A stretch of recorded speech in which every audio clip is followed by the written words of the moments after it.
This is Folded Curiosity. The following discussion is with Michael Haertlein, a director of photography and Local 600 member. For 24 years, he's worked across more than 30 countries in film and television, shooting everywhere from Afghan combat zones to maximum security prisons. His credits include series for Netflix, National Geographic, Disney+, Discovery, HBO, and Amazon, as well as documentaries with Jane Goodall, the Rolling Stones, and Martin Scorsese. Recently, Michael's band Cowboy Cinema just released Lighting Fires Along the Way, available on Spotify, Apple, and wherever you listen. So At I 10. so I would just get dropped off by a friend's parents or whatever, And the most effective piece of advice my dad ever gave me is something that my younger self needed to hear, which is that I am responsible for my own serenity. Meaning, I can't look to everybody else to either grant me peace or blame them for not having it, And so, if I need to accept what's going on, or pull myself out of something, or anything else like that, or just be angry at the world, just hating the way everything is, that suffering is my own, and so I can't look to others to fix that, So I think that's something that I needed to understand when I was younger, and something I still try to remember now for sure. It's a valuable piece of wisdom right there. Yeah, I mean, that's... yeah. And my dad did not often give advice. That was not super common, but I feel like he's maybe more inclined to now. But it's when he delivered that at an important time, and he wrote me a letter where that was the only thing that was in it, and so I took it seriously. That's profound. Yeah. But that's something that if I were to revisit, Ghost of Christmas Past kind of thing, that would be the message I would want to deliver. I think there's something too to be said about that there's a lot of advice we hear as young adults or as children that we don't, if you're not ready to hear it, you're not going to hear it. Yeah, It right. just is sort of like, it's just air blowing past your head is really what it ends up being. Yeah, right. So I think there's something to be said about life and experience and wisdom and having gone through the things you have to be able to heed that advice. Yes. And apply it. Yeah, absolutely. Yeah, timing. I mean, it's like truth. It's funny because I think we encounter truth all the time. It's just, can we see it? Yeah. And when we go through the world, do we have our eyes open? Are we perceiving? Are we listening? And that kind of thing. And so, right, yeah, that goes for kind of wisdom and advice too. It's like I just may not have been ready for that, back then. But it would have sort of spared me some pain, I'm sure. Yeah. I think all of us, yeah. That's something for everybody to take. Yeah, and actually, I sort of later learned that that's a bit of a Stoic way of thinking. That sort of responsibility for within. But yeah, that's something that came from him at the right time. Yeah. And you lived kind of an interesting life. I mean, you started out in a totally different place. Can you kind of walk me through that? So much. I mean, for me, there's sort of a period of life in the 12-step recovery world, but not so much in a religious sense. I mean, I was raised with some religion, and then I kind of went to war with religious people around me in that kind of conservative Texas environment, and then I sort of found my way. I mean, kind of walk me through. How did you get from Texas to LA? Like, how did that whole thing happen? Yeah, well, so that was I moved to New York when I was 18 to go to college, and studied poetry and nonfiction writing and that kind of thing. But when I was 18, I started PAing, and so movies and stuff was a way of just a job, because Sure. this is right around the time of 9/11, and the job market in New York was rough. So actually, I was sort of just moved to New York when 9/11 happened, and sort of watched the buildings fall down and all that. Really? Stuff. Yeah. What an experience that had to have been to be on,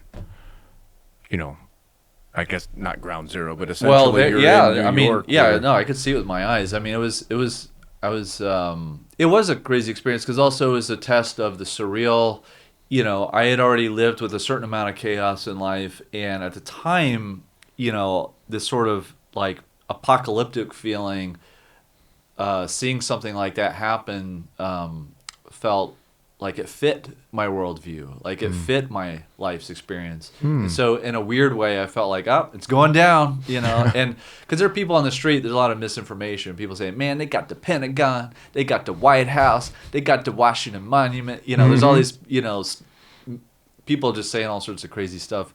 And so, as far as I could tell, planes are going to start just crashing into the ground all around me. I mean, who knows what was going on, right? So there was a bit of this, bring on the apocalypse feeling.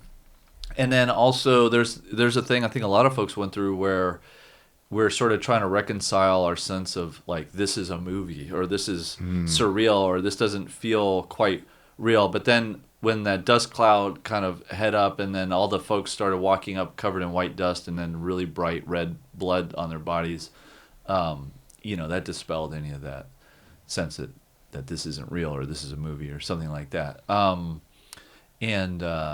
We started trying to take care of people in our apartment that were injured, because there were some other students at my college that were, living down there that were hurt and that kind of thing. So that was a kind of a formative thing that bonded me to New York City. And I lived in New York for 18 years after that. So you moved from Texas to New York? Exactly, yeah. And actually, the second I emerged from the subway, I felt right at home. I mean, intuitively, just kind of in every cell of my body, I felt like this is for me. So it was, it was a good place there. And then I kind of got married and, built a life. And you said you came from a tumultuous, I guess, for lack of a better term, past. What did you mean specifically when you say that? Like, what is that in reference to? Just your perspective on things, or was... Yeah, well, it's a combination of feeling like, because there was this sort of lighter side of what I was saying earlier about sort of, being at odds with everybody around me, which can sort of almost be like a social game. But there was this sense of, I can't do this. I can't fit into this society. I can't, play along with this, or like make this my normal reality. I mean, I would just look out at, the only people I knew that were outside of that sort of society. I mean, this is me as a child, by the way, sure. Like, where I didn't have a broad worldview. I had a sort of small worldview, but the only people I had seen that sort of checked out of that were homeless, these like Vietnam vets in the woods. And so I thought when I was 9 or 10 that, well, I'm going to be homeless. I mean, I can't do this that everybody else is doing, and there's really no way, other way other than homelessness. And so that's always been plan B for me. That's why plan A, I tried to make that work. But so I realized I was really soft. I'm like, well, if I'm going to be homeless, I'm used to air conditioning and food in a pantry and that kind of thing. So I started practicing sleeping under a bridge near my house and getting by with a tortilla with a square of cheese in it every day. And, you did this to yourself? Yeah. How did your family think? Like, well, I don't think my parents were really that aware, but I don't know that they quite. I think my brother probably shared similar feelings, and then I think that my parents didn't quite. They weren't in touch with exactly why I was doing whatever I was doing, and so but they would just let us kind of come and go as we please, So it'd be 2 a.m, whatever, and I wouldn't sneak out. I'd be like, I'm going out, and I'm like, okay, so it just go sleep under the bridge.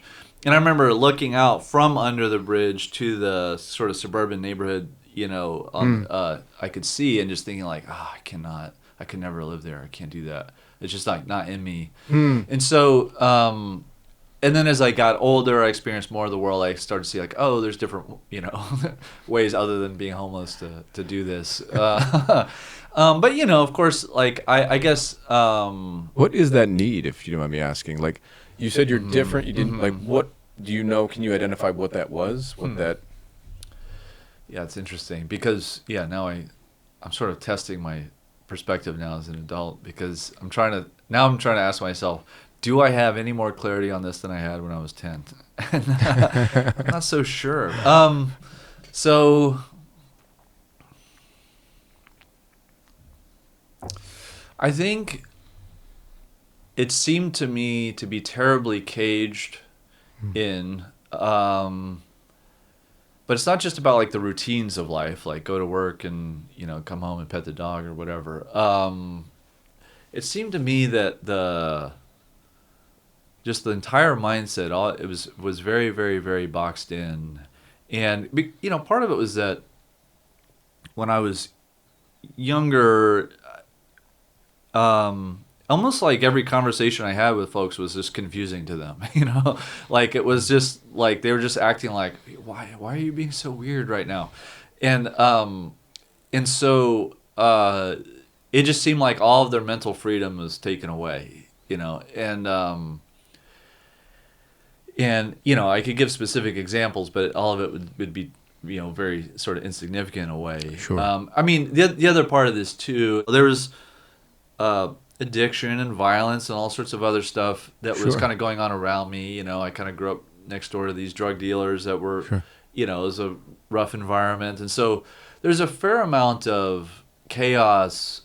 You know, it wasn't just that people are closed-minded or something like that. I mean, that in a way is sort of easy to deal with. It's also that there's a bit of a cesspool thing, you know, like if everybody around you is some type of addict, then self-deterioration is not only acceptable, it's expected. And if you're trying to lift yourself out or do anything different with yourself, then you get punished for that. You know, you get brought back down, you know. And so I had a lot of people around that were just in full self-destruction mode. Now, the thing I get cautious with about, you know, outlining that aspect of things is that that's only one dimension of a person, you know. So a lot of times the addicts in our lives are the funniest, smartest, sometimes most loving people, in addition to being you know, challenged in that way, or, you know, they're coping with something. Right, exactly. And so, you know, and there's really none of these people in my life, you know, everybody was kind of different and with what they were dealing with and how that was coming out.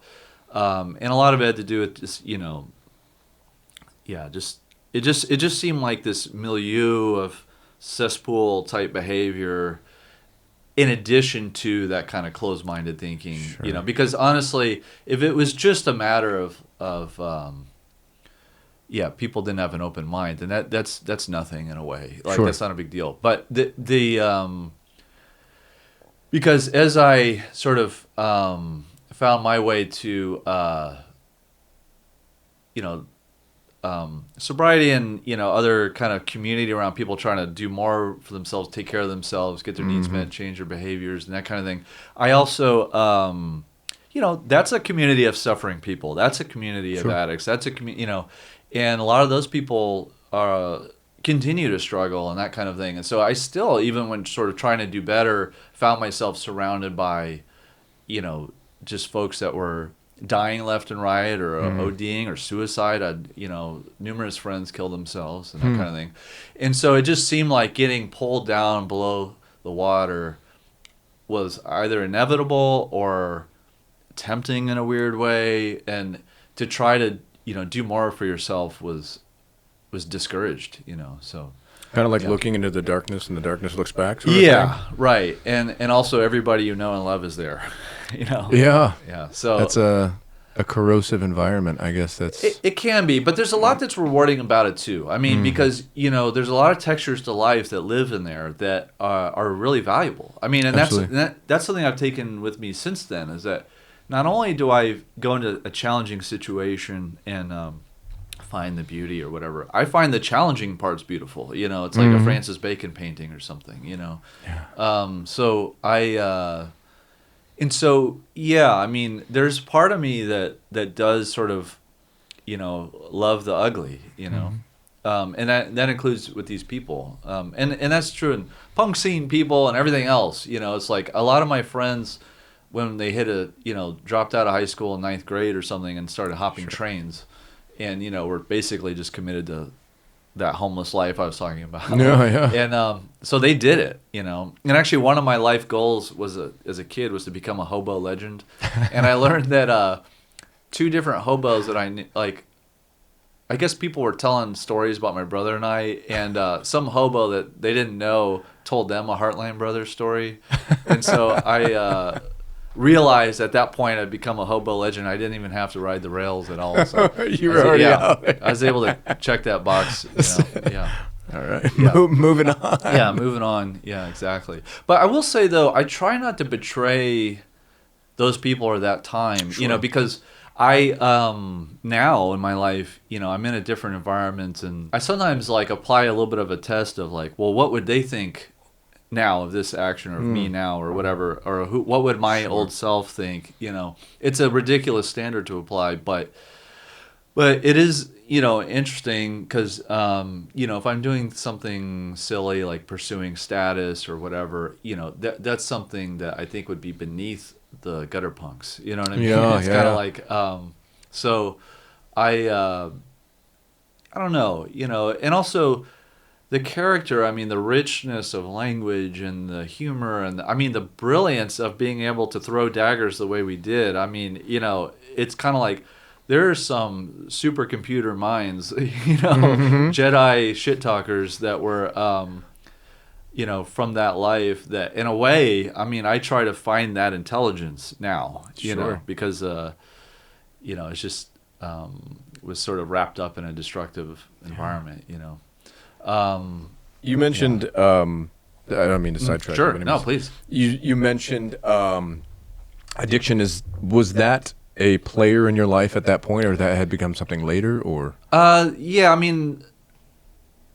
so this is also another tricky thing because it's something if you feel comfortable. Yeah, no, it's okay.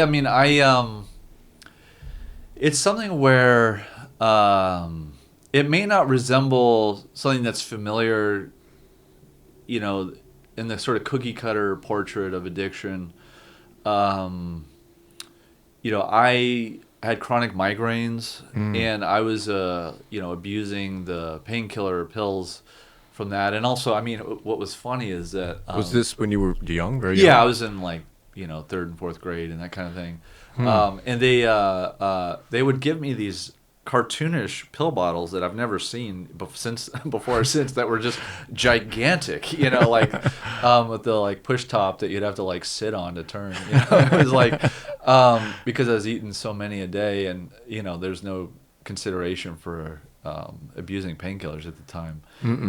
And then I think substances were being abused around me so much that as a kid, it's about access, now I could just go buy drugs or something if I wanted to. And I would say, see if there's any kids around selling drugs. But if back then it's, it was just kind of what did somebody have that they could give you that was just, in front of you.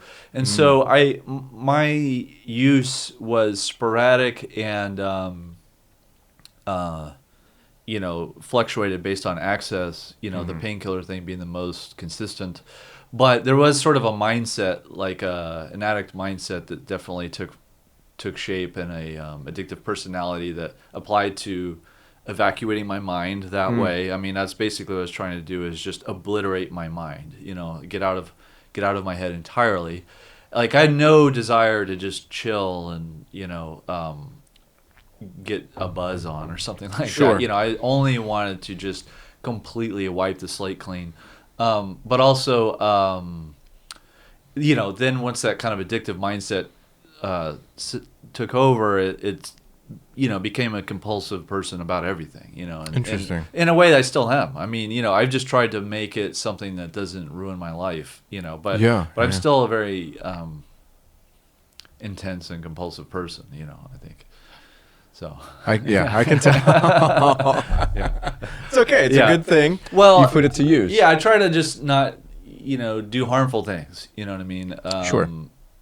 But yeah, even just feelings I have are very intense. It's like everything is just sort of at 100. So I digress. Sure. Go back to you were in New York. Yeah.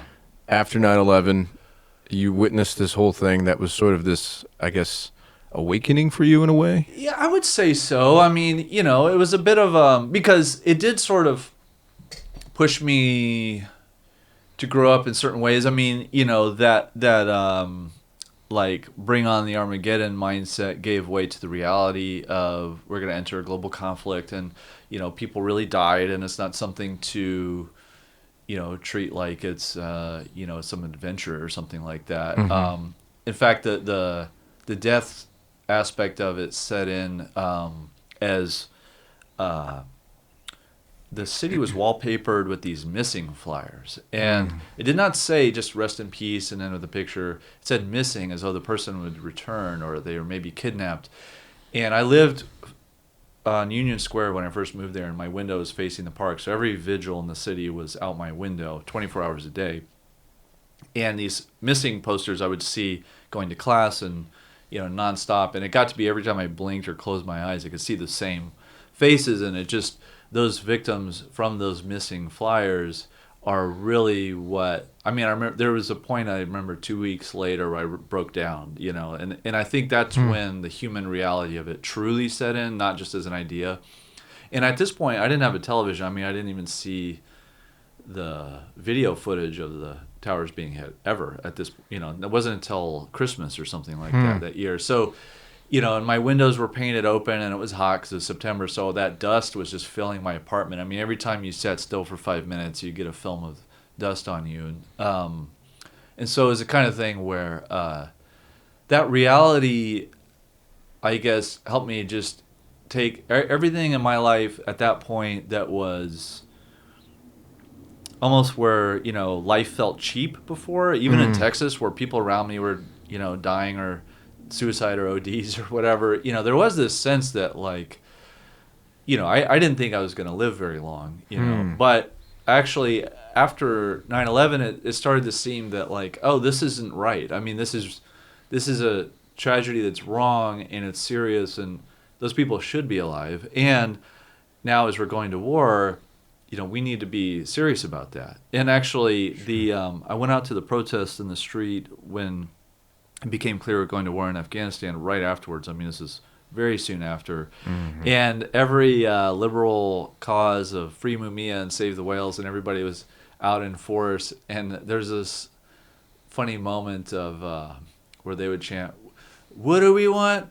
Blah. When do we want it? Now." And so, you know, there's no focus or sense of what should be happening, basically, because everybody had their own, you know, agenda going on. And for me, that made me sort of check out of the sport of how to think about this and try to just consider it seriously from what's actually happening. And I did think I had a great uncle at the time who was a spy that was trying to get my brother and I to become spies. And so I basically thought, like, well, I'm not going to participate on that way, but as people are starting to sacrifice themselves to, you know, go to war or participate in that conflict, I need to contribute in some other way. And that was something I found later, is how to do that. Really wasn't sure at the time what to do, but that's part of what set with me as far as being compelled by a sense of mission with storytelling and that kind of thing later. Sure. And so, yeah, just being a bit more serious about the implications of life and the world around you and all that. So, and again, you might be asking, was addiction part of your life at that point, or no? Well, I was sober, and I've actually stayed sober since. You know, the entire, like, ever since then. So this happened in Texas. You became sober. Yeah. When I was 13. So I was very young, and I've stayed sober ever since, and largely because I know my addictive personality still exists. I know that the only interest I have in substances is to completely evacuate my mind, and so it's not probably worth experimenting with. I have no desire to, like, relax with a glass of wine or something like that. You know, I just want to get out of my head, you know, and, like, destroy everything in there. In fact, the only the main drug fantasy I still have is I want to ride between subway cars and get blasted on crack. That seems really fun to me. So knowing that that's like the first thing I would do if I could, I've decided to abstain. And then also the tools of the 12-step stuff have been instrumental in life. And so I try to still practice that. And in New York though, I will say, was the first time I was able to be surrounded by people that were not addicts and people that were healthy, functional people, and those people existed in Texas. I just didn't, in my world, I just didn't associate with them really. It wasn't, part of your circle. Yeah, and so here in New York, and I was able to start building a life and explore other professional opportunities and stuff, just in the world beyond that. I mean, it's just, once again, it just kept making the world bigger and bigger and bigger by doing more. Sure.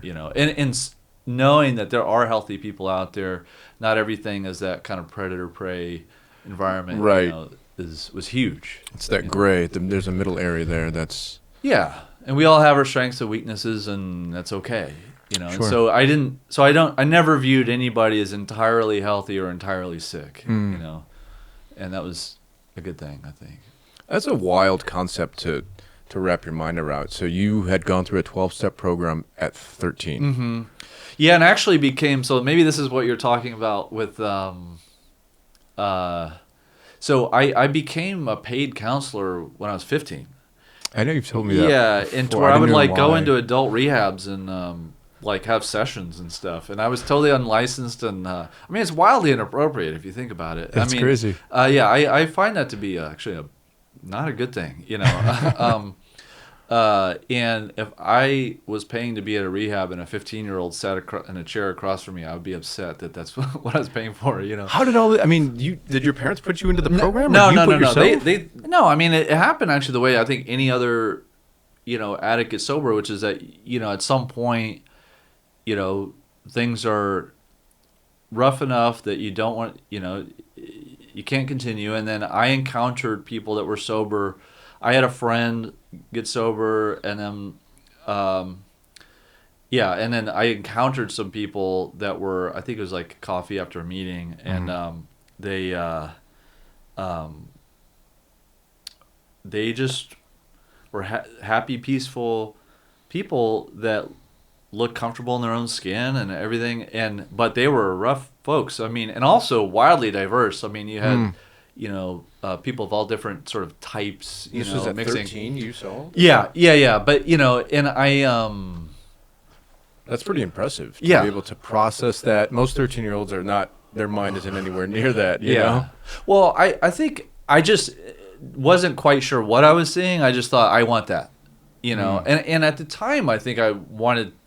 I was considering whether or not I wanted to die, but it was a thing where I don't think ever really want to die. I just wanted to change, I wanted everything to be different. And so, when, and I was sort of conflating those two things, like maybe I wanted to kill the life I had, that kind of thing, rather than kill myself. And so when I saw folks that basically were embodying a way of living that I wish I could, then I just thought, well, what is that? I would like to participate in that. Yeah, sign me up, please. But so yeah, and I think that's actually a fairly organic way to find it. Now, as far as going to rehabs, I mean, I was also, when I was 16, I was teaching. I basically invented this weird class to take to correctional facilities. So I combined poetry and 12-step recovery, but you did this at 16? Yeah. So I would go to the payphone in the cafeteria at school and every day and pop in a quarter and call the warden of these facilities that I found. And what prompted that? Well, I was really into poetry, and I'd sort of encountered inmates in one of my speaking things, and I just thought this would be a cool way in. But what I learned was that there's a lot of illiteracy that was going on, and so I'd never dumbed it down. It just became this kind of oral thing. But we would handle really complex poetry and sort of do 12-step exercises and whatever. And it was fascinating. I mean, but I was a teenager, with these grown men and the Mexican mafia or whatever crying in my arms and stuff. It was really, really wild. And there was this sort of mini riot that between the officers and the inmates that, and the inmates had cardboard armor on and box cutter knives and all this stuff that they had. And the two sides rushed together, and I leaped between them and yelled like, "Wait!" just so that they would let me out first. Right. And they did. They all stopped.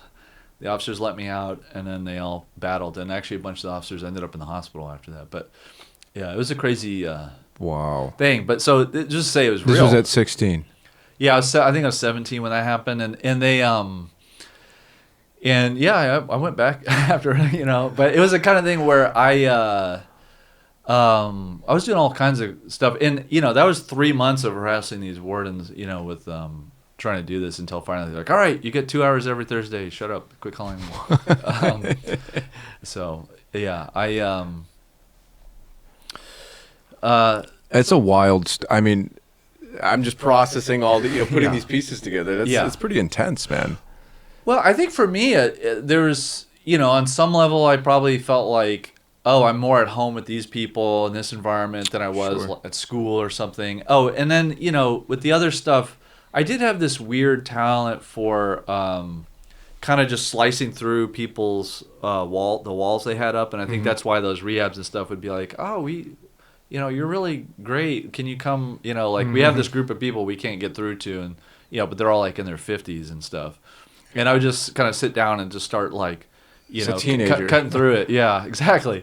And I've never really been able to utilize that skill since. I did know back then, like, because of course, everyone was like, oh, you should be a therapist or something. And I knew then, like, I cannot make a career out of this. Like, and I need to stop soon, because it was very taxing and, also kind of warping my identity, sort of always associating myself with, all this kind of destructive behavior, creating a narrative about who I was. It was very small, actually, and sort of defined by traumatic things. And so I knew then, even at the time, like this is going to be a short part of my life. But I will say, whatever that skill was that made me good at that, something I've always been searching for a way to utilize that ever since. So I'm not sure. I haven't really figured that out. I think we're all everybody's sort of in the same boat. Yeah. We're all figuring it out. Mm-hmm. I think it's just the comfort level of where we're at. You know what I mean? I think we're still all on a journey. It just depends on where that stops. Absolutely, yeah. And that's why I think trying new things, taking risks, stepping outside of the comfort zone, is good. It's like, I've just recently started trying to make music, and it's not for a career change or anything else like that. It's just to kind of venture into new territory, and I think taking risks is the figuring it out, that you're talking about. So putting into those uncomfortable situations and see how it goes. Yeah, surviving it. Yeah, sort of navigating unfamiliar territory and everything. How did you get into film? Like, what prompted that? Like, well, it took a while before of working on these things before I actually had any interest, because I wanted to write books and was working kind of in the film industry. I'd be a production assistant or assistant to a director, or I worked in distribution, people that would release films that were, this one company was like foreign films and stuff.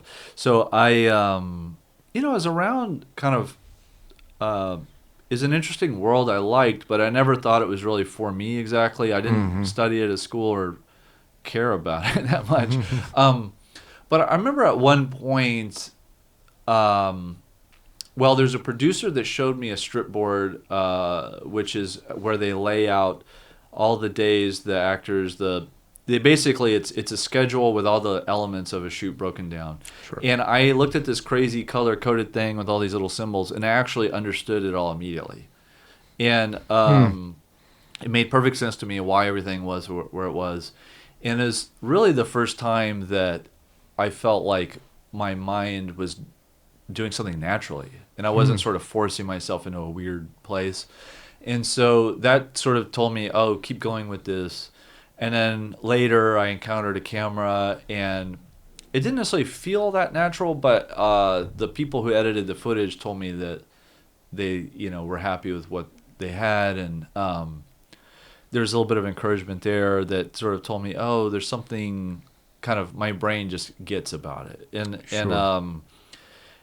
that's what's caused me to kind of run with it. And I have cultivated interest, cultivated passion over time with it, rather than starting from that passionate place trying to, break down the gates and get in. Is more that after being in for a while, I sort of found a way to appreciate it. And and then since then, I mean, found great inspiration. I'm almost more inspired now than at any other point, I would say. But and it's been up and down for sure. But Sure. but yeah, so it was kind of this weird, like, fell into it kind of thing, rather than like decided that's Something what, you were intentionally pursuing. Yeah. Is there a genre or a particular project, maybe to be more specific, that you're super passionate about? Like, I love this topic, or... Well, I find myself being hired to go to tricky places that it's a sort of thing that scares a producer, basically. Like, the person putting the shoot together, it could blow up in their face, and so they want somebody that can kind of navigate that. And so to me, what that does is two things. And this is why that sort of turns me on, is that there's that sort of looking at the strip board producer mind that helps me kind of keep all these parts working together. So there's a little bit of the human puzzle of how do we get through this, and how do we get what we need, and that kind of thing, even though there may be just three of us in Congo or something like that. Right. And then the other aspect of it is, and this is maybe the key thing, is that when I'm shooting, I try to make the eye of the camera show the audience not that there's beauty alongside the difficult parts, but there's beauty in the difficult. It's that same thing I was talking about with the people I grew up with, whom I loved very much, and also saw a great amount of value in, no matter how difficult their life was. And so a lot of times I'm shooting something that might feel alien to your typical audience, but I guess I try to bring my own sensibility to it, to where maybe through my kind of hands into the camera, I can foster empathy, but also just kind of create a way of seeing something that is just innate value, not sort of some sort of beauty on top of, kind of laid on top of what's difficult about it. And that also goes for something that might be kind of a remote culture that people don't encounter often. I've tried to shoot with, when I've shot with, say, a nomadic tribes in Somalia or something like that. Mm-hmm. And there I try to shoot in a way that makes you feel like this person could be in your family. They're not some kind of, totally other type of person that you can't relate to. Sure. And a lot of their circumstances are hard to relate to, but their humanity is not. And also, kind of let the light within shine out, rather than sort of me lay all this kind of like these expectations on them, and right. Which can happen visually. I mean, I feel like the way we portray people visually can put up all the walls or box people in, or sort of, force you how to see them. And so that seems like it has a lot to do with your upbringing, really. Yeah. From how you absolutely experience life. Yeah. No, and in a way, I'm trying to honor the folks that I grew up around that maybe had a rough go of things. Sure. By portraying things with this type of beauty, and also just kind of letting people speak for themselves in a way. I'll also let somebody hang themselves if, they're, being a jerk or whatever. But it's very much in service of the folks that I love, and have kind of met along the way. I would want to honor in some way. Sure. Yeah. And that's valuable. I think that's a very artistic way to approach something. I don't think a lot of DPs I'm sure there are those out there, but you know what I mean. To approach it in that manner, it seems very intentional. Well, there's something I hear a lot, which is somebody saying, "Oh, I want to bring, you know, light to darkness or something like that," and I have a little bit of a modification of that thinking. I guess it's almost that it's not that I'm trying to like shed light or something. It's that light exists already. I mean, that there's already beauty there. I don't need to add it into a tough place or tough people. You know, I need to just myself personally, while being there in the room, just connect with it, and then do everything I'm doing in terms of the craft to reveal it, let it speak for itself, rather than, you know, just say like prison inmates or something like that may be very armored in their face, very, you know, have every tattoo and everything that would basically push people away. And,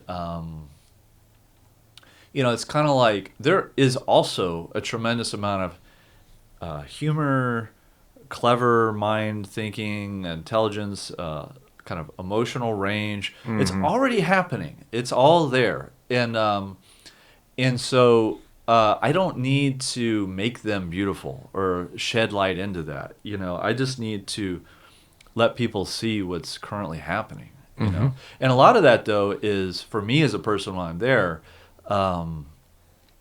Participate with that, you know, laugh with, you know, myself, be open and vulnerable at times. You know, show the strength of vulnerability, so then they feel comfortable. And so, you know, it does a little bit take some of that skill of cutting through people's crap, you know, that I was doing as a kid, but it's not the same thing because, you know, but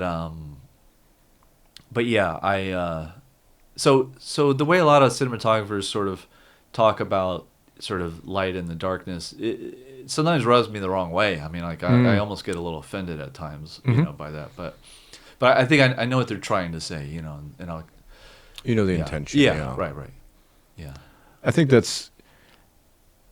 Yeah, I think that's also a very valuable thing to have, especially in the business you're in. I noticed too something about you is that not all DPs do, operators, is that you are also aware of the content that you're capturing in a way that is on board with what the story is. You know what I mean? So you are. I think it's a super difficult thing to do because not only are you having to be aware of your settings and your lighting and your framing and your focus and all that, and making sure you're capturing and listening to what they're saying, but you're also listening to things around the room, being cognizant of what's happening. Yeah. I think that's kind of a unique thing. I don't know if I'd say unique, but I think that's very special about you. Well, thank you. Yeah. I mean, in documentary and nonfiction, we basically have to storyboard as we're shooting. And, you know, if you think about, you know, in a narrative film, fictional film, how to portray the interior life of your character and sort of the external portrayal of them, you know, there might be a lot of different ways in which you would confine a person with the framing or open it up or know that what's coming ahead is going to be a lot of movement or whatever, and create some stillness or something. And, you know, I do try to, we have a lot of freedom actually in documentary in a way that, because it just is real, it is actually really happening and it's understood by the audience, that then we can sort of push boundaries more than trying to do a fake fictional thing and make it seem real. You know, so that's why I've sort of since in recent times been able to be more kind of a little bit boundary pushing with sort of experimenting with kind of visual effects and that kind of thing because it's real, I can play more. What do you mean when you say that? You mind me asking? Well, visual effects. Sure. So, like, I would just refer to optical visual effects, where there are times in which, you know, I've even started I've built out a kit for myself. I mean, I was doing this a little bit when we worked together in Arkansas, but you know, I will place something near the lens that will reflect something else onto the image. Like, for instance, a bit of sky might be reflected from a window, might be reflected onto a jail cell or something like that. And that can kind of, create a sense of openness or what have you. And I can get away with it because it's intuitively understood that A, it's something that's being photographed, and B, it's something that's real. And in a movie, that would be really heavy-handed and stupid, and also just sort of betray the audience being able to lose themselves that they're in a jail or whatever. But in a documentary, it's something that is sort of just kind of enhancing the experience. It becomes lending itself dreamlike, to the story. Feeding it. And so sometimes, the other thing too is, if there's somebody that there's an example of a guy that was kind of trying to operate from behind the scenes of the jail inner workings. He was basically in control, but he didn't want to be in the spotlight. Well, he was sitting himself, putting his face in the shadows, and so you only saw his mouth, but really his eyes. And in a typical thing, you'd be like, "Oh, we have to see his eyes," And so you'd be, "Excuse me, can you sit forward, please?" But I loved having his face be cloaked in shadow because that's who he was, and I knew that he would be emerging after that, and so kind of feeding that sense of kind of the hidden, the unseen, that almost makes the audience lean in to try to see him more. Sure. And then knowing that shortly after that, we're going to see him emerge, and it's going to be that much more powerful. That's the sort of thing that has to just happen in the moment. It can't be thought out ahead of time. It's just kind of like so.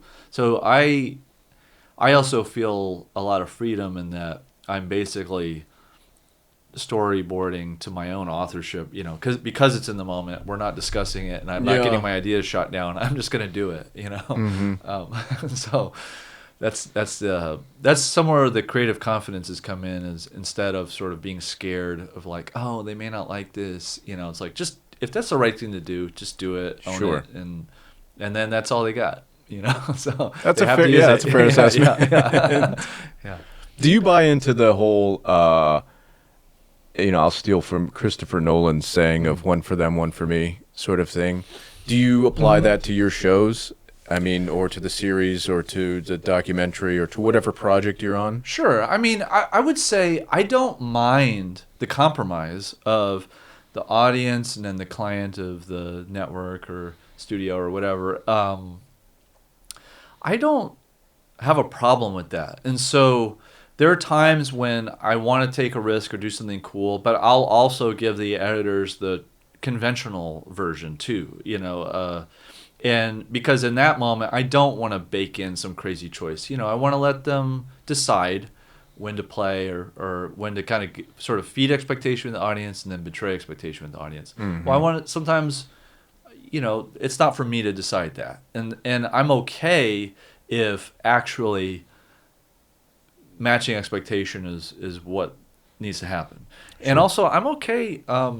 This is where I view myself sometimes more as a professional than an artist. It depends, different situations are different. I mean, I do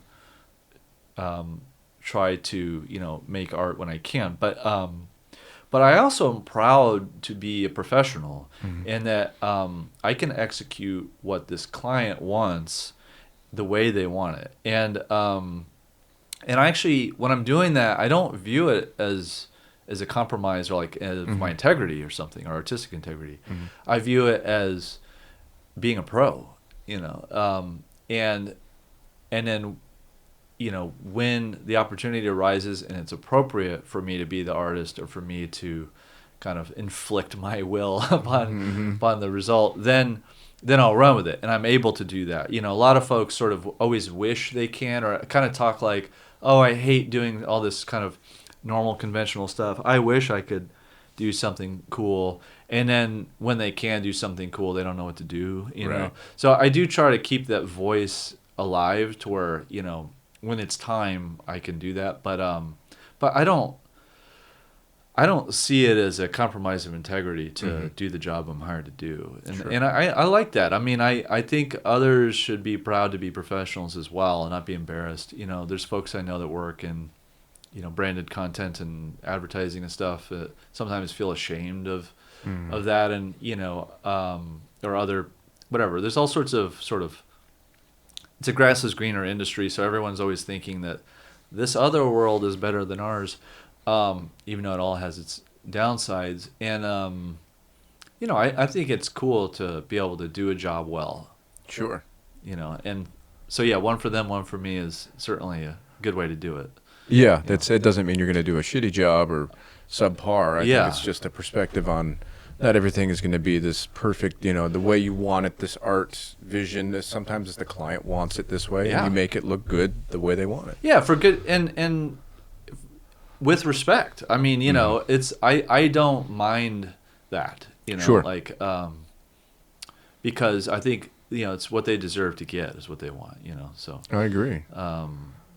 and I just try to occasionally do enough of the, you know, one for them, one for me. Sometimes it can feel like it's all for them. So I try to do enough of the for me to stay engaged, you know. Yeah. But Yeah. yeah. It keeps your brain working. It keeps it challenging yourself. Do you like challenging yourself on jobs or making things, I don't know, why don't I say intentionally difficult or Yeah, I'm frequently overcomplicating things, and even in a personal project, you know, I've started releasing music with this band Cowboy Cinema, and I had to take an album cover photo. Well, I can't, you know, I could open up Photoshop and start typing out letters and whatnot, but instead I had to, you know, laser cut letters and build a live layout of something, and then take all these photos that would be within the photos, and it's all on film, and, you know, it's like, and I did that so that I could take something that would otherwise be an annoying task and make it a fun task, but the fun task is the harder way, you know, and so, yeah, sometimes sort of drowning yourself in work is actually the preferred way to do it. I always say there's the Yeah. easy way and the fun way. Yeah. Which way do you want to go? That's a good way of putting it. I Yeah, don't- yeah. The hard, you could call it hard, Yeah. but I call it fun. Yeah, So right. yeah, I think it's just perspective. Well, yeah, I mean, so I do feel like I've got certain differences in my values versus typical values. One is I don't value comfort the way everybody else does. And this is why whenever I did the military embed, you know, this whole embrace the suck mentality, you know, fit well with me because I am very comfortable being uncomfortable. And something like easy way or the fun way, you know, the grind of taking things and making them extra complicated and challenging is fun. I mean, it can be, you know, not always, but and sometimes you want to just, you know, take the path of least resistance, but often if you let go of being comfortable, then it just opens up so much more in life, you know, and it can be so much more rewarding, you know, and you can own it more too. I agree. Yeah. That's something I think we both share. Yeah. We can agree on that. And then you talked about music. What is this album about? What prompted that? Did this just somebody approached you? Was this your brainstorm? Well, you Is know, this- it was actually several years because I don't really have a background in music. I've played guitar since I was a kid, but I was not in bands and that kind of thing. But I was doing all these jobs in the desert, and different deserts around the world. It'd be Afghanistan, Saudi Arabia, Mexican border, and Arizona, just over and over and over again, different desert landscapes. And there were several years where I could feel this music kind of forming in my mind, but not really having outlet to that. And, you know, I never really written songs, you know, I mean, little bit very casually, but nothing for real. And so I started trying to let it out a little bit by myself. And it was, you know, I was trying to like play the guitar for the first time in, you know, 15 years or something. And I was trying to, you know, learn how to capture these things and even what it was to write a song.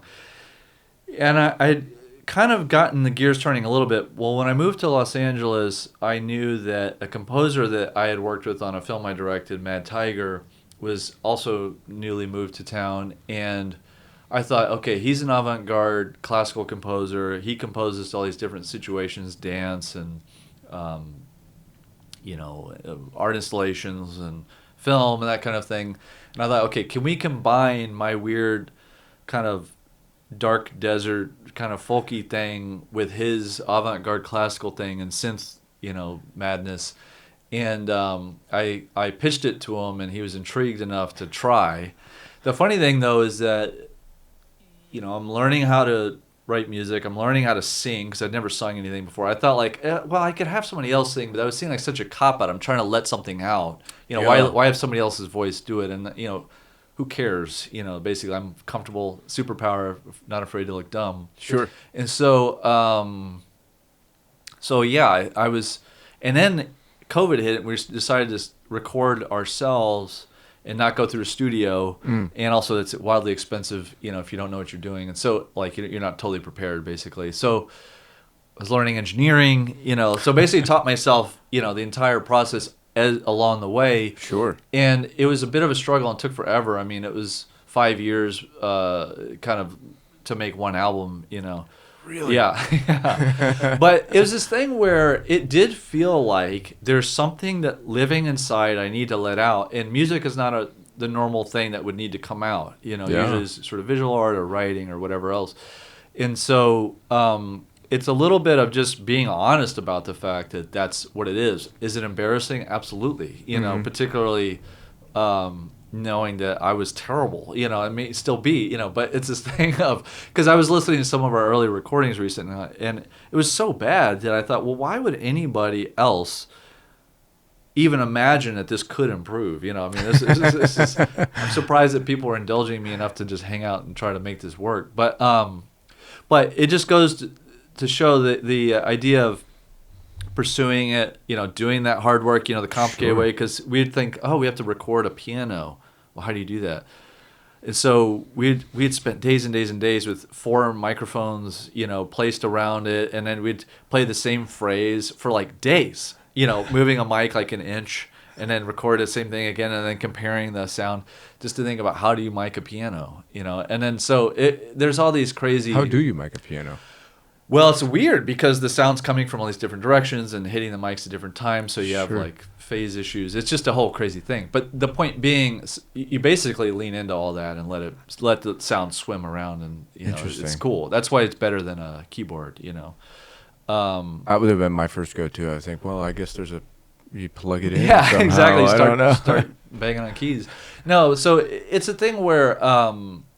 It kind of allowed every weird part of myself to activate, the overcomplicating part, the embarrassing myself part, and then also it's to the quest for authenticity.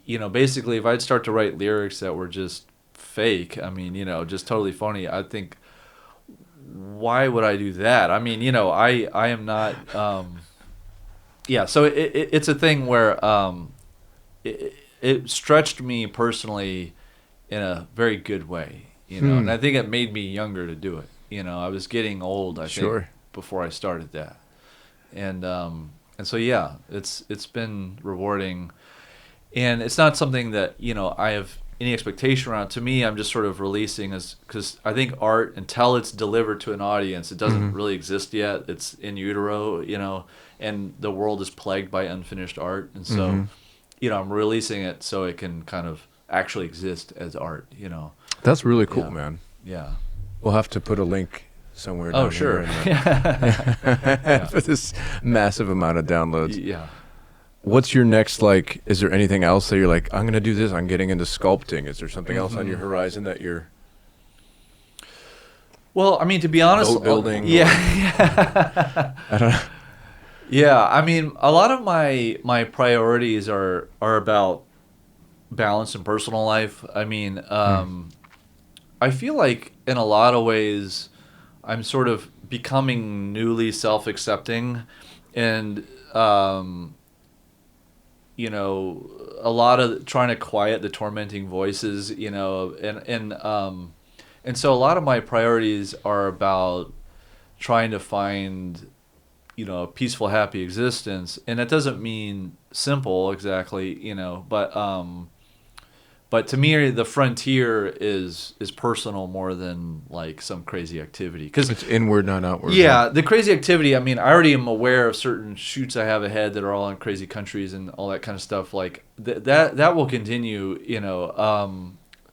for better or worse. It just the thing that's exciting to me is, can I connect with people in a way that's sustained? I've been a ghost of my friends, forever. I've, been somebody, because I have this kind of nomadic cameraman existence. I'm unaccountable to relationships. I'm unaccountable to, the sort of environment of my life, because it's just shifting. I don't have a time zone that my head wants to live in. Yeah. So I'm intrigued by building a life that's, I can answer to, I guess, I think that's a good perspective to have, because I think it's like a lot of people don't do that inner work. They don't try to like I said, I think it's always this, they're chasing that, whatever that next achievement is. And Yeah. I think it's a distraction, if you will, from actually looking at themselves. You know what I mean? It's chasing money. It's chasing an objective. It's Sure. Yeah, I mean, I've had a lot of recent personal growth. I was divorced a couple years ago, and that sort of began this second look at myself of, okay, so what things from earlier in life that, I've described a lot of crazy stuff. It's like, what from that is still holding me back now that maybe I thought that I'd outgrown or let go of or whatever. Well, when I kind of took a look around, I realized that I was still held back in many different ways. And so these last couple of years, I've been really trying to kind of face any remaining stuff that's holding me back. And, I've had a lot of progress with that. Like, Sure. it's amazing how it's never too late to start accepting yourself, or it's never too Sure. late, to change the way you think about things, or to be free, to just kind of liberate yourself, because the thing I did realize is I'm in my 40s. If I don't do this now, I don't sort of take the opportunity of my life getting disrupted, and I'm sort of open in a way. And so it's like, okay, let's actually look at some stuff. If I don't do this now, if I hide from it now, I'm just gonna be. It won't happen. I won't do it. It's kind of like I could very easily be in my 60s and have the same problems I had when I was 12. Sure. So I decided to try to deal with this stuff now, and I have, and it's actually, it works. Like, meaning it is kind of whatever works for any individual. For me is sort of a combination of reading and a little bit of therapy and all sorts of other stuff, but meditation, etc. A lot of these tools that lots of folks reach for, but that's just to say that that's what's kind of exciting to me, is that this change is still available. And if I'm kind of in my head pissed off all the time or whatever, that's a choice. I'm habituating myself to think that way. I don't need to do that, and things that I've trained myself to how to work and how to shoot with an intensity that has served me in the past. There's this sort of like, but also it's probably made me insufferable for some people. I'm sure that there's some folks that have worked with me that did not appreciate how prickly I could be at times and that sort of thing. And I hated working with yeah, I know it's miserable. But the thing is, it's like, it could be, I would treat it as like, I'm so passionate about, serving the project that I just don't want anybody to screw it up. It's like, okay, well, really, I think what's going on is, I feel isolated, that it's on me to fix this situation. It's that me against the world mentality of sitting under the bridge and looking out at the neighborhood thinking I can't do this. It's kind of like I can import that way of thinking into my work life.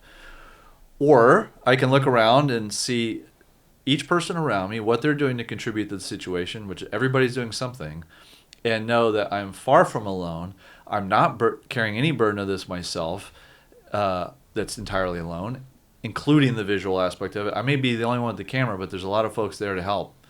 And I don't need to get pissed off about it, and that kind of, because I feel alone, et cetera, just, you can kind of like trace it all the way back.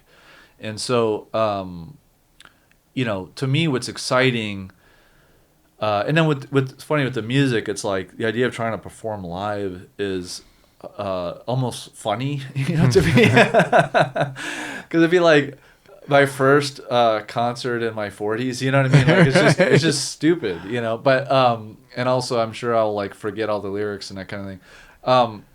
I worked with a stage hypnotist turned cameraman, and he was like a former like magician hypnotist. Sure. And I was determined. I'm like, okay, I have a week and a half with this guy.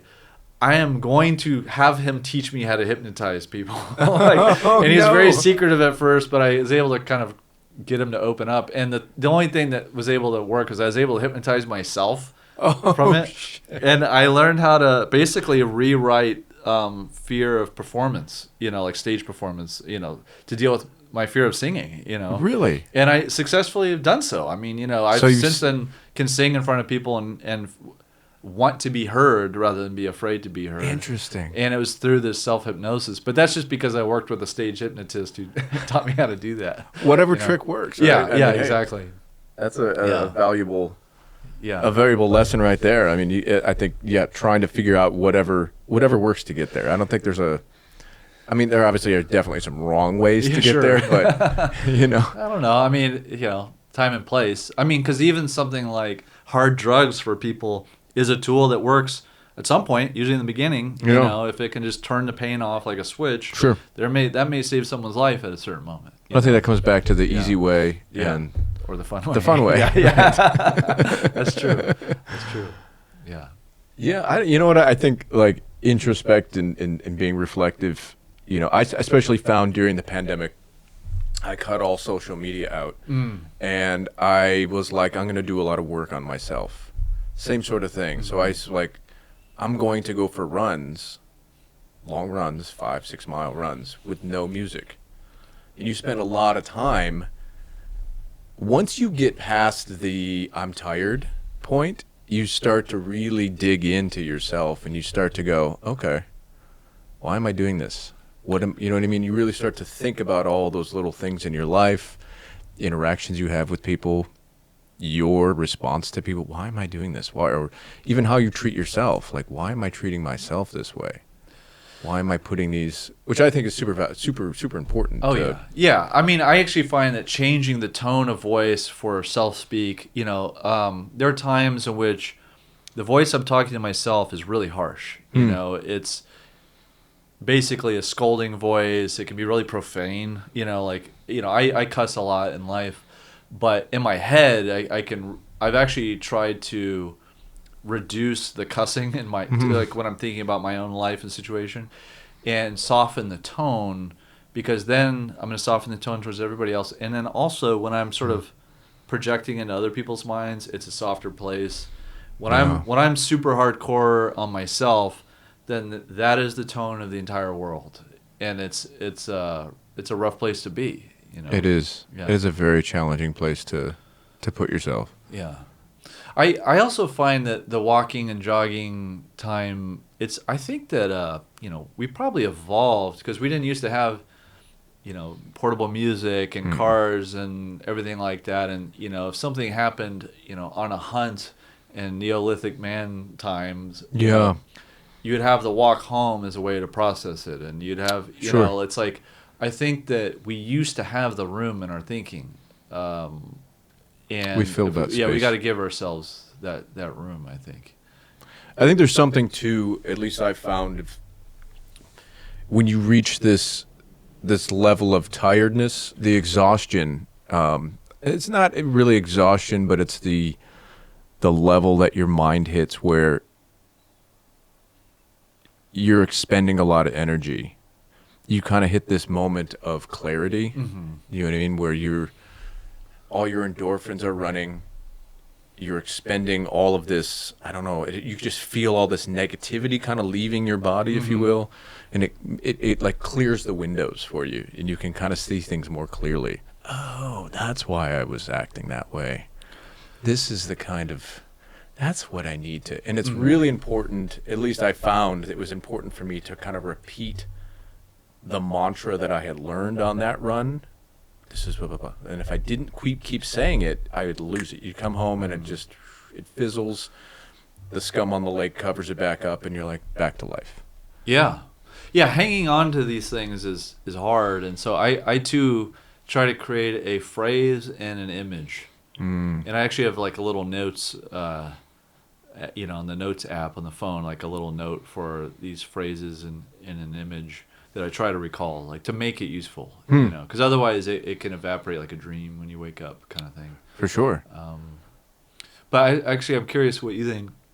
Do you think that clarity, or say the truth that kind of comes into you, like where does that come from? Do you think it's just your perception that you're seeing clearly, or do you think it's that you're attuned to a truth that you're sort of plugging into?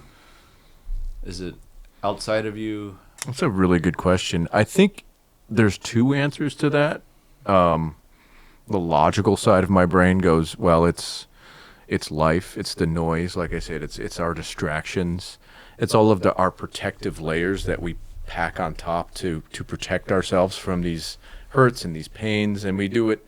Some of it's intentional, I think some of it's unintentional, and I just think they're like blankets that we use to cover that up, and it's like, it's not there, it's okay, I'll be fine. And then you kind of can ignore it, and it allows you to function in a normal level. Because if that noise of whatever that is, you got to look at that on a daily basis, I think that would be distracting, and it's hard to confront that. But I think if you can, like I said, I'm on that run or whatever you're doing, working out, or if you're just reading or writing, whatever it is, allows you to access that. I think it's good to actually look into it and look into that bowl and go, whoa. And deal with those things. There's probably a lot of things in there. It's not like you could do it in one sitting. Yeah, right. I guess not being afraid, is part of it.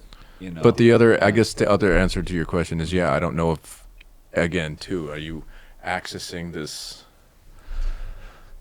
higher level of consciousness sort of thing? Maybe. I mean, I don't know. Well, I remember a quote that stuck with me from, I think it's from William Sloane Coffin Jr., who's a priest and activist, who said that they asked him, when do you cry? And he said, whenever I hear or see the truth.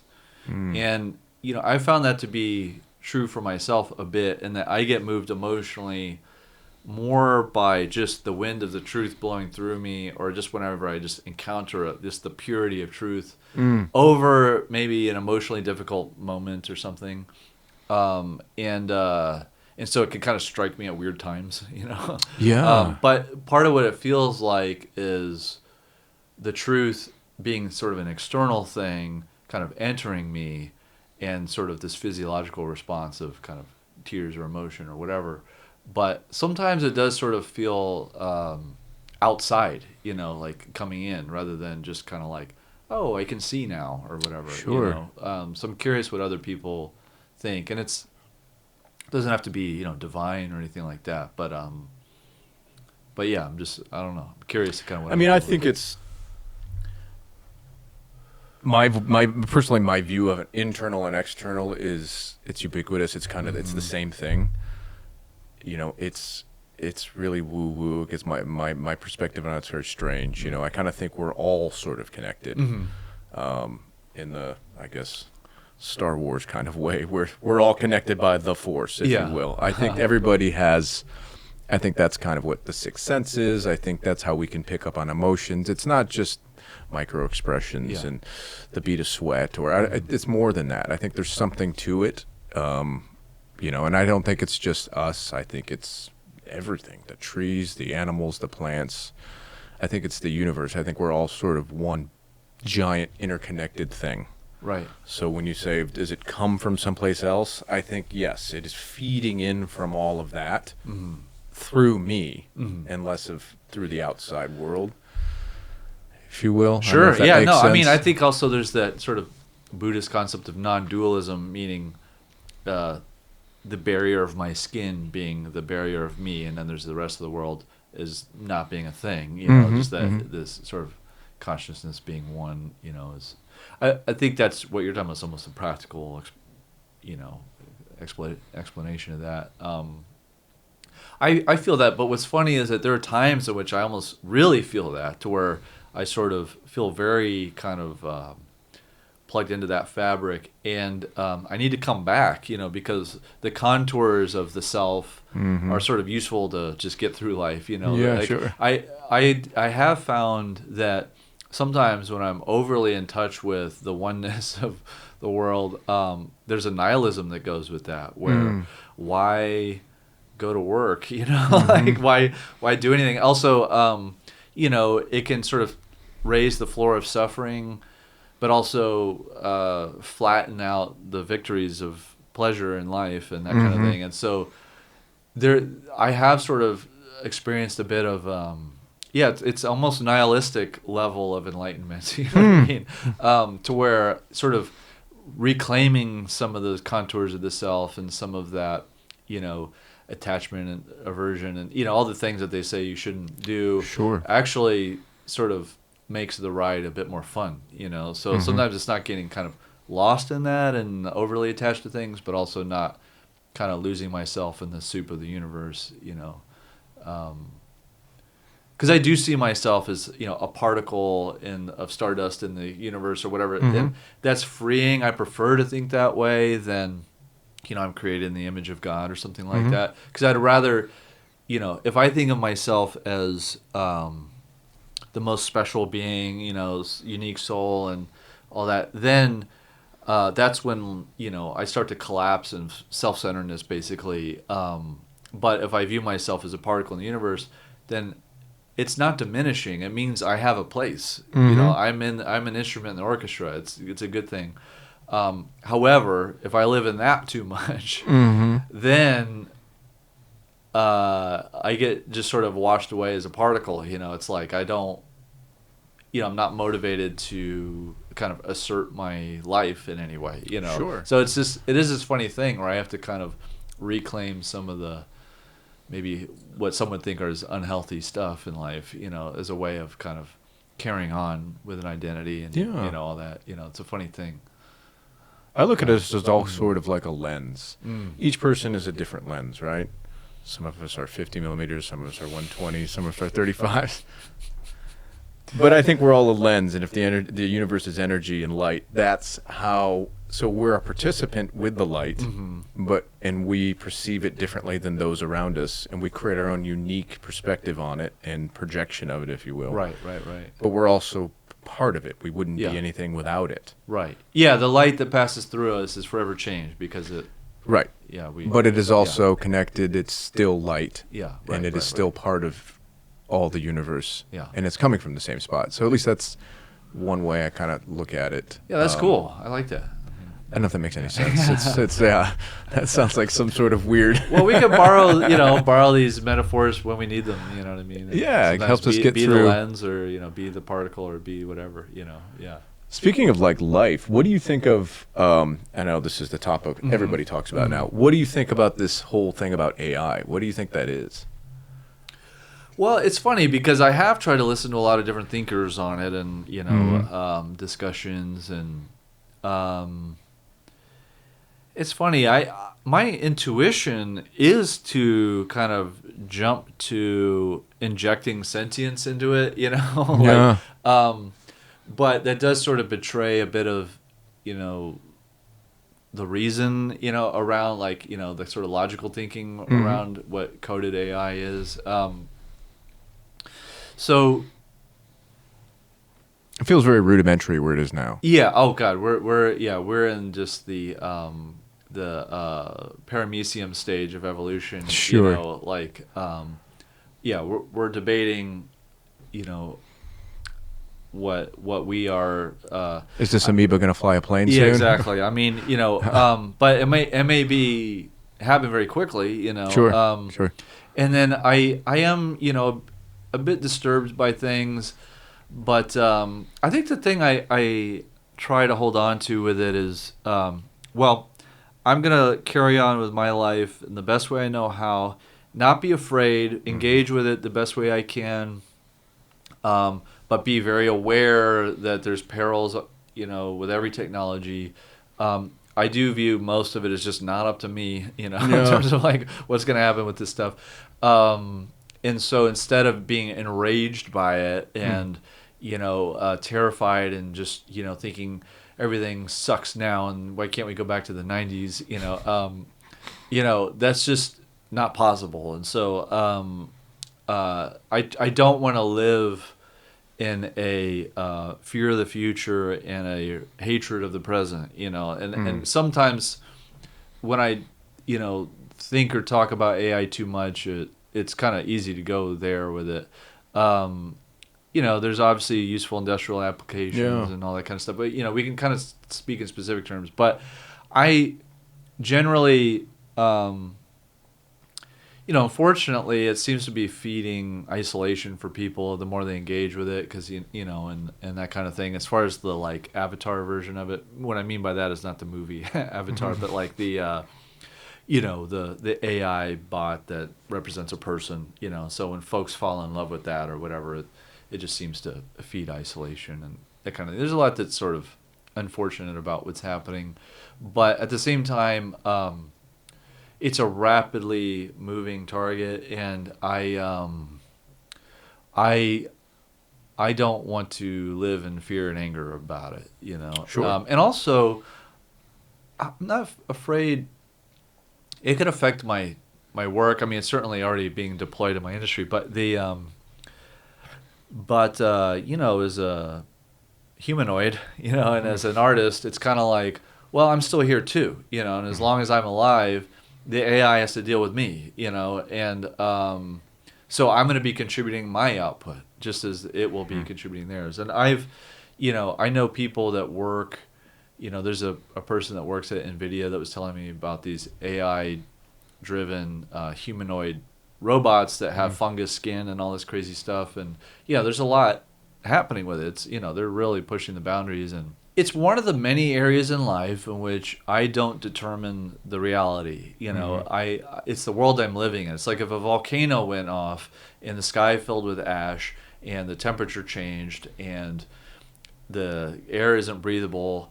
I just have to live in that world now. Figure that one out. Yeah. I'm not going to rage against the gods that made that happen or whatever. It's like, why can't I go back to 2024 when there was no volcano? Yeah, before the volcano.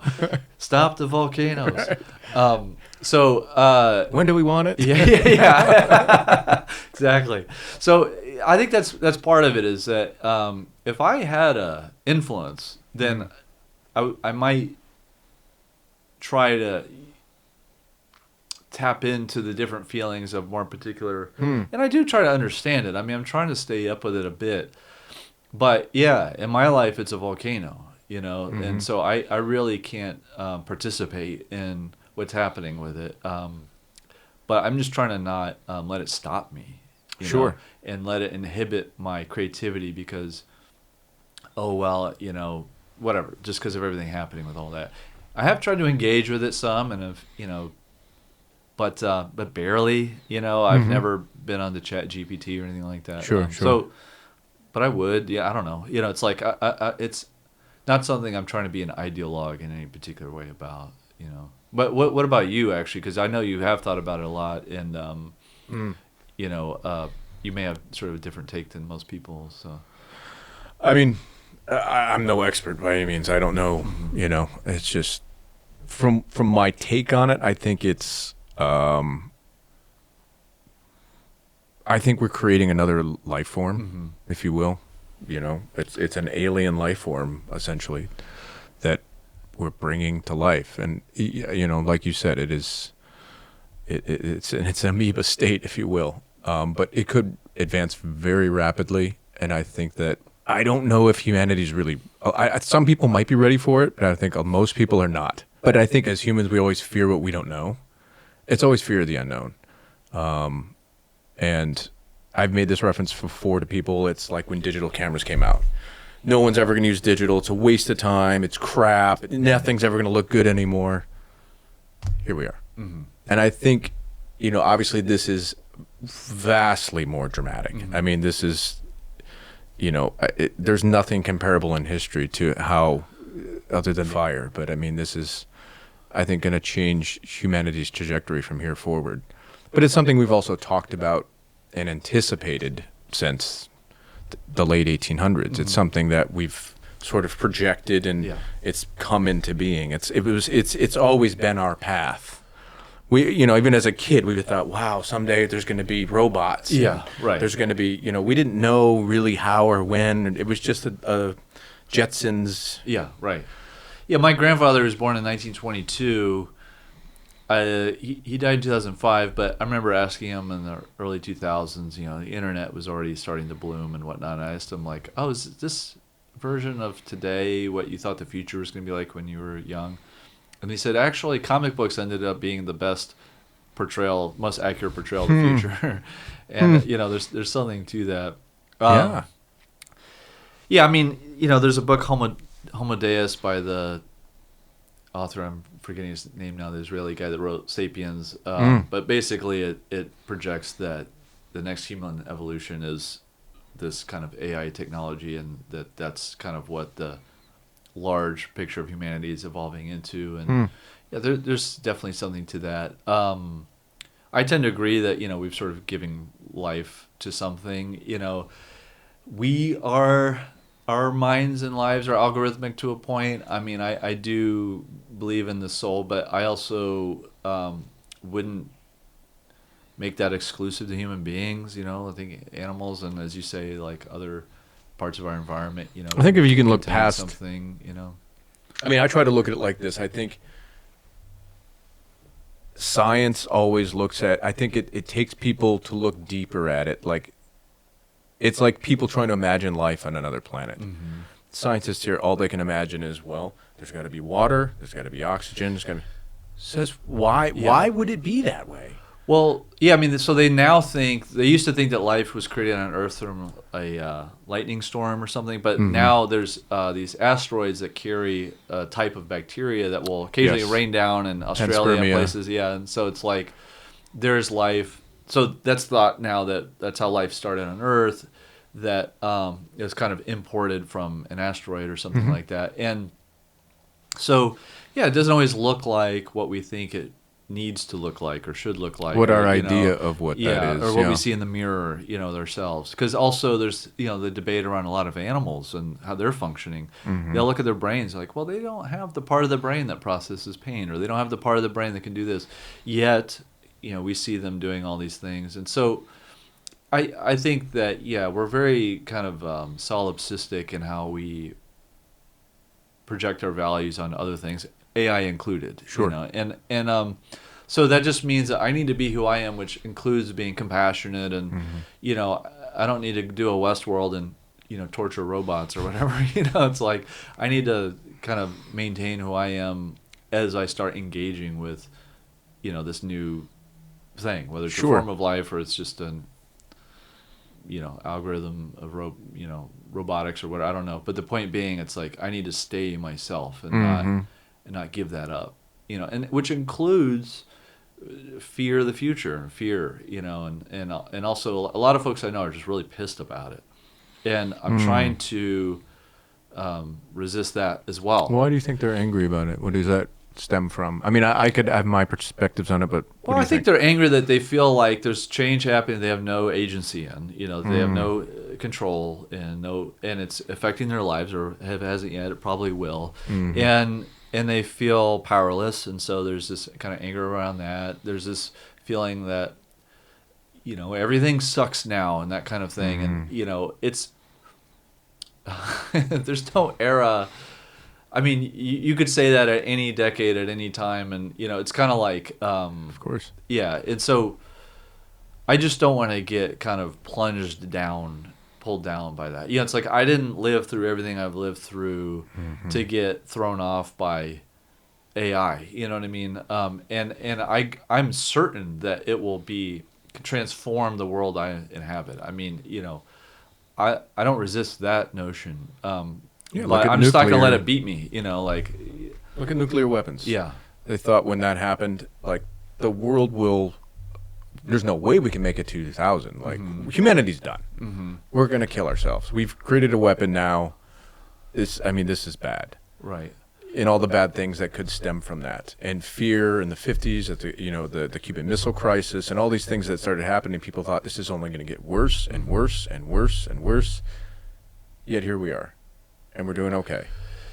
Yeah, and I accept that pain is felt unevenly. Climate change and stuff is already affecting people in other countries. Indeed.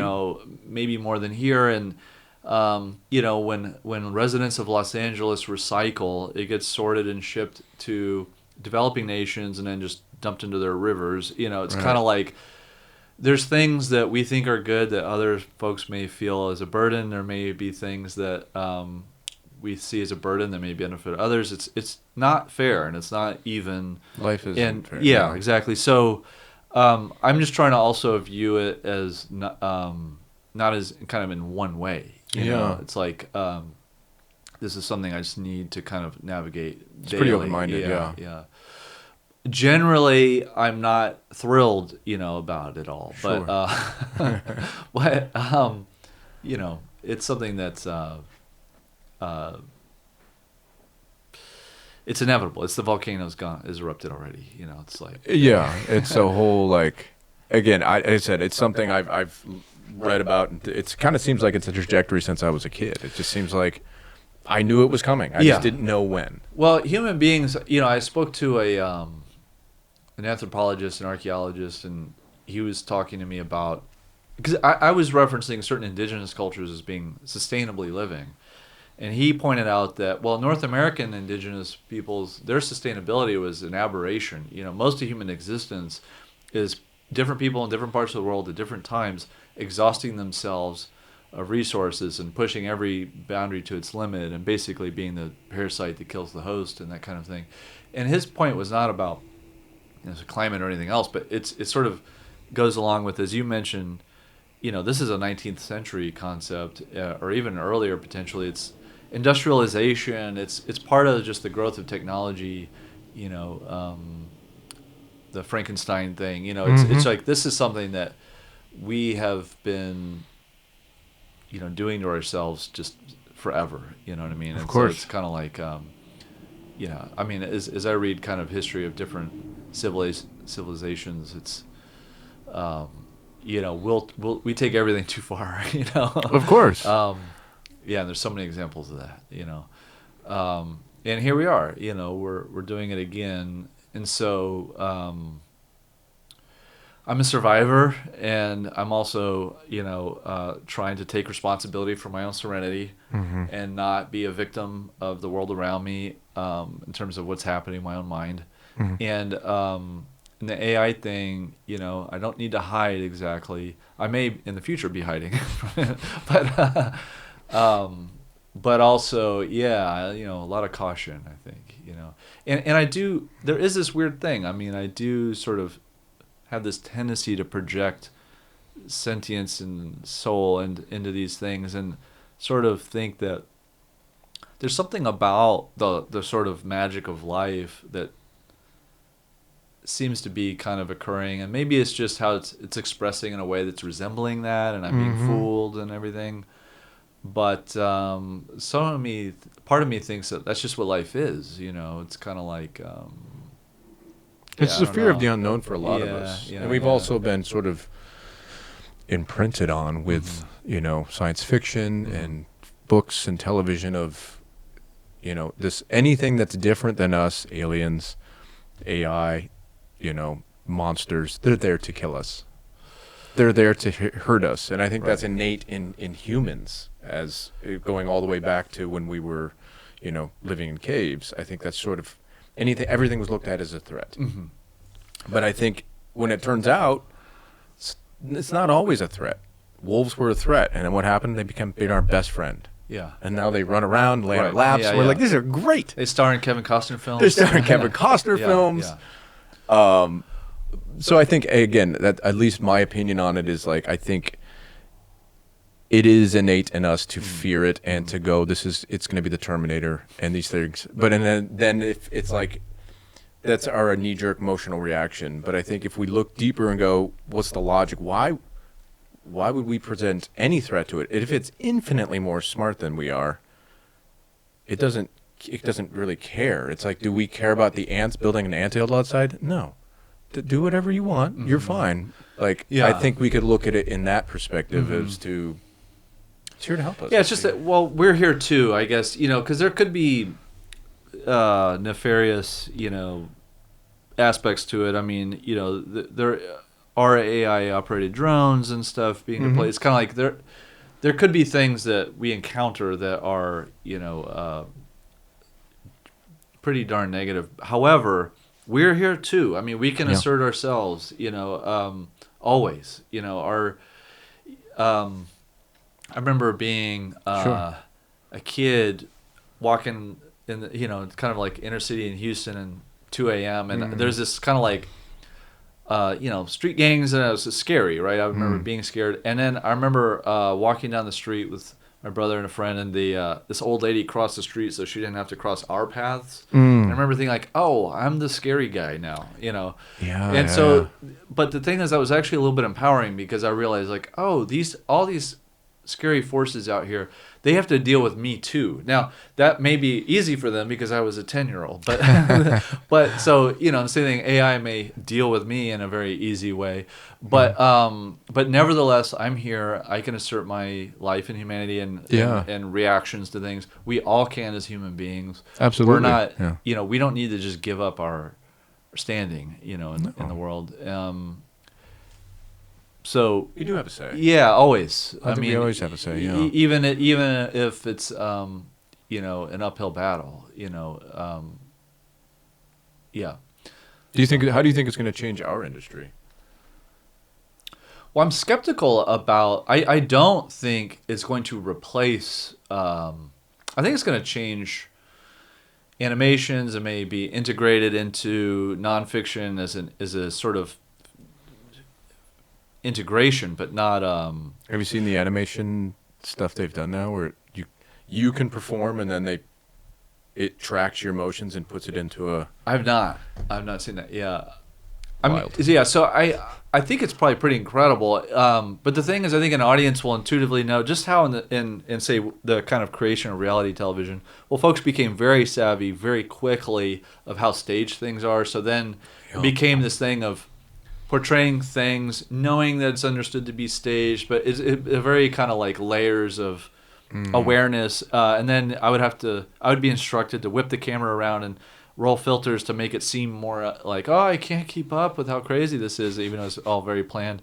And so, as AI kind of incorporates itself into our media, audiences will know, even sort of intuitively, what's AI or not. It's just in the way that green screen or animation, is understood as it is. It's not rejected. It's just a type of thing, And so I think a lot of entertainment will be, it's already incorporating a lot in. Even in post, I was doing a pickup shoot where they made AI versions of interview pickups that were so convincing the person thought it was them talking, and actually couldn't really say the line that they had scripted the AI to say as well. And so even the subject was like, just use that one, I can't say it for some reason, just this is better.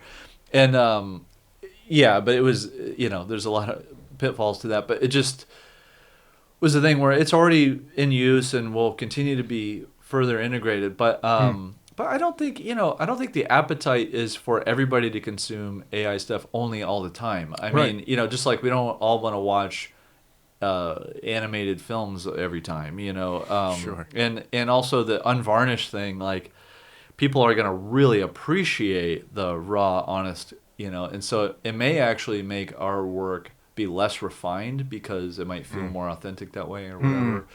I do think that, cell phone captured material, which is being digested constantly, we may find ourselves sort of like shooting in these really raw formats that have less professional polish to kind of speak to the kind of authentic moments or whatever, you know. Sure. So, and that's okay, you know. That's just the sort of dialogue of art, you know. It's just the reaction of the moment. But yeah, I'm not afraid of AI like replacing me or I there's some things. I mean, I think, you know, stock music and you know, background actors should be afraid, and you know, there are some jobs that will be harmed, and no doubt about it, and I feel for those folks. But as far as AEs. yeah, exactly, yeah, transcription, everything else. I mean, you know, there's a We lot, already use it for yeah, transcription. already exactly. So it just and actually it will probably displace some, you know, cinematography and that kind of thing. It's just that I just don't think the audience will ever want to only consume that. I mean, AI music has been a thing for a while now, and people are not clamoring to hear, because there was this AI Drake song or something that kind of fooled some people. Well, people are not wanting that only. You know, they don't Yeah. only want to hear AI Drake all the time now. You Of course. know, so it's kind of like I think it'll just be kind of incorporated into things, and then boundary Sure. pushing. I mean, looking back in time, all of our favorite directors or favorite musicians, whatever, they were handling the technology that was boundary pushing at the time. You know, they Sure. were reaching. So you know, we A lot of it controversial. well, exactly. Yeah. Yeah. So you know, I don't think that's a problem. You know. Yeah. But it just the old way of doing things is changing. We need to be flexible and adaptable, and only the adaptable will survive. And so a lot Well, of I folks think won't it's- survive it. Yeah, I think there's a lot of, like you said, there's a lot of Yeah. benefits to where this stuff can help. Oh yeah. Especially like the drone stuff. I mean, no offense to drone operators. I'm sorry. You know, you guys are amazing, but I can see so many shows where we're trying to schedule in a day for a drone, and the day we do, it's raining, and we're like, oh, or we're shot in the summer, and now it's winter's coming in, and now the shots we want aren't there. Well, we could just, I need a drone shot of such and such city at this time, doing this, done. And there's your shot. It's exactly what we needed. And it's a 4-second shot. That's all, you know, I can see that being a thing. Yeah, I mean, I also think though that the tendency to use AI to clean everything up, like remove unwanted power lines or something from a shot or Sure. whatever, that will create, I think, a sense in the audience of kind of craving the mess. You know, like it's like this rush towards film. You know, a lot of young people I know, like early 20s and stuff. Somebody I know said that they're going to buy a camera, and then I thought, well, they're probably talking about a film camera, and I said, oh, are you thinking, would you consider a digital camera? And they're like, ew, no. It wasn't, when they just say camera, it's film camera. They're not saying, they don't have to designate film camera now. That is just the assumed. It's only film camera. You know, digital camera is stupid. And so this kind of a fetishizing the analog Sure. is, you know, often part of things for a lot of people, and kind of always is. And so I think that the way in which we're just perfecting everything with AI, and by the way, music got, like rock and roll, for instance, got, you know, they could quantize the beats and, you know, replace every snare hit and then auto-tune the vocals, and everything got so perfected it had no vibe, no soul, no groove, no punch, no, it's not threatening or dangerous in any way. So there's a reaction. You know, people want it gritty and raw and full of mistakes and whatever. And I think similarly, you know, AI, once it becomes available, will overuse it, will perfect everything, clean it all up to hell, and then everyone's going to want it to be raw and dirty and messy and, you know, imperfect. And that's just the nature of things. It'll be fun to interact with, you know, because it's going to be less about, you know, camera technology or something, and more about post and all these other areas that, you know, we can incorporate that. And I'm not afraid. And also, I think documentary there's all these wild ways to, you know, to do that. You know, I actually think documentary is a newer genre. It's a place to experiment, and should be encouraged to experiment. You know, I don't think that there's something that, you know, should be considered as need to protect the observationalness or something of it. It's like we shouldn't be deceptive, but the format is highly crafted. So let's not lie to ourselves that it's some pure thing. It's not pure. and It's imperfect in nature. Yeah, and just kind of like there's all these choices about what to include and how to include it, and you know the truth, quote unquote, behind it is not objective; it's highly subjective, and so therefore, what tools can we use to tell the story we want to tell and highlight the truth we want to highlight? We don't necessarily want to betray truth, but it's kind of like we should allow it to be a type of storytelling that is, incorporates lots of experimentation, weird tools like AI stuff, you know. And all that. I don't, you know, I would not go as far as to say that nonfiction inherently forbids AI, you know, because AI, you could say is a fictional thing. It's invented, you know, but the tool of invention has always been part of nonfiction, including writing, you know. So historical fiction or historical nonfiction actually includes conversation and dramatic embellishments and painting of a setting, you know, that is, you know, it's just always been a part of it, always has. And so, I'm curious to see. We just need to, you know, hold true to our ethics, you know, as we do it. Yeah, I think it's an interesting. Yeah, it's an interesting and valuable way to look at that. I think AI as a tool right now is going to be its limitation. That's where it is. It's a tool. And I think moving forward, I think documentaries and docu-reality television is really, I think it could be a new era for it, where it's no longer this. I just feel like over the years it's becoming more constrained, like you said, and it's becoming very formatted. The cheating shots with cameras and stuff that they want, and you're like, this is not. It doesn't. It feels. It's very crafted, but I think drifting more into the raw, gritty, capturing real things and real moments that are actually happening could be a better way for that to go. But I think in the scripted world, I'm kind of divided on that, because I can see, you know, rubbing the crystal ball, if you will, the future of that being indiscernible. You know what I mean? If you could have a film that is, let's say The Godfather Part 4, and it cranks it out, and it's indiscernible from, I mean, the story is epic. The writing is phenomenal.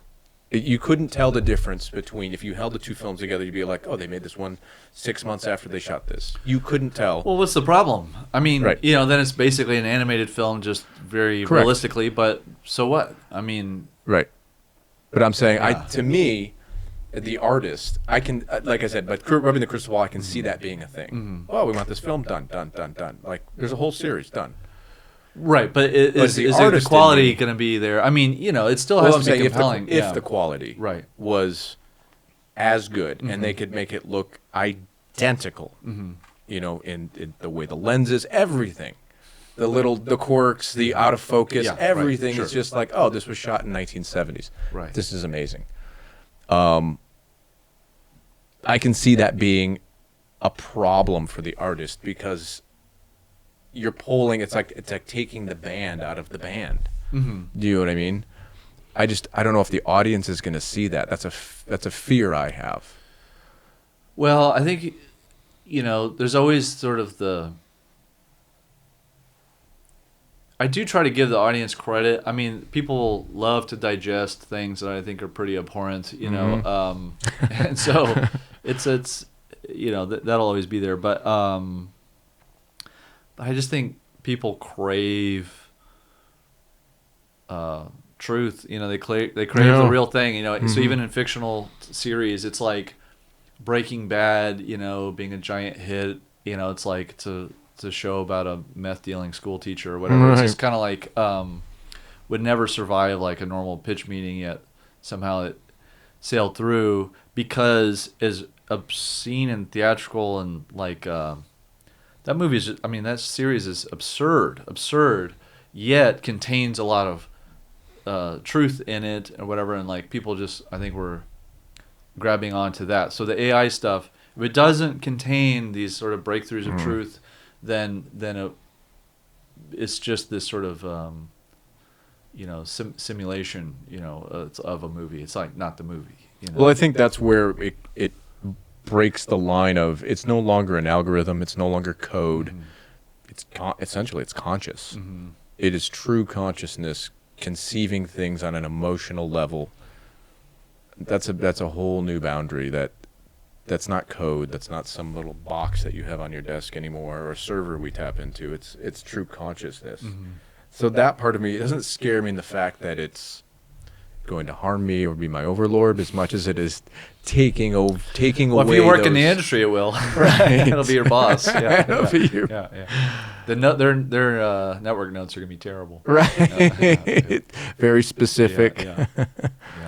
But in that, like I said, in that sense, if they're able to craft, well-conceived, well-developed plot lines that evoke tears, and it's indiscernible from people. Well, but that's like.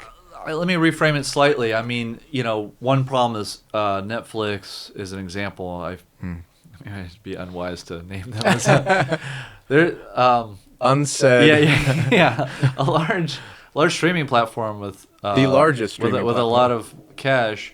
Started basically trying to just throw money at trying to create great addictive content that they want everybody to be a must-see television. So they book the stars, they get the big writers, they get all this stuff. Mm-hmm. But it was bad. They're mediocre, let's just say. Sure. There's just tons and tons of these mediocre projects coming out over and over, and then they started just flooding you with mediocre projects. Quantity and then really over quality. People aren't really watching us. They start unsubscribing, and Mm-hmm. And some of these shows are basically almost like AI shows. They're made by committee. They're it's a kind of thing where it's human made, but probably worse than something an AI would make. And so terrible. To me, that just says that if it's good, it's good, mm-hmm. and if it's bad, it's bad. Whether it's made by a bot or a human being, we'll see. I mean, if they can make compelling content, then that's be very interesting, and I wouldn't be mad at it. But I think it's harder to do than it seems. I agree. And a lot of human beings do things that an AI would be embarrassed to have produced. So. Yeah, 100%. Yeah. Yes, I'm sure we've both been down that road before. Right. And it looks like a real thing. It smells like a real thing. It's just not that real thing. Yeah. And that can come from a flesh and blood person. Yeah, it's wild, man. A wild new frontier out there. It's an interesting time to be alive. It really is. For sure. I think probably one of the greatest times to be alive. Yeah. We're not really worried about disease. We're not worried about starvation. We're not worried about clean water. Yeah. Not where we are right now. Not where we are, no. Yeah. But for the majority of the world. That's right. On those fronts, it's the best time ever, yeah. Yeah. I mean, there are plenty of areas in the world that don't have all those things, but they're becoming fewer and fewer, mm-hmm. which, I mean, as a world, I think we should look at that as an accomplishment. Absolutely, That is that's a huge thing. Absolutely, yeah, gigantic, That was, it was exactly the polar opposite of that, 150 years ago. Mm-hmm. Drastically different. The majority of the world was poor mm-hmm. without any of those things. Mm-hmm. Yeah, I mean, to live in darkness, in whatever form that is not easy. I mean, there's ways to find sort of spiritual happiness, but when your reality is a struggle to survive, it makes it a lot harder. Yeah. Changes your value system mm-hmm. drastically. Well, listen, man, I know we've taken up a lot of your time. I appreciate it, man. Yeah, it was a lot of fun. Spending your afternoon here with us. For sure, man. We'll have to have you back. Come chat some more, man. Cool. Right after the next project.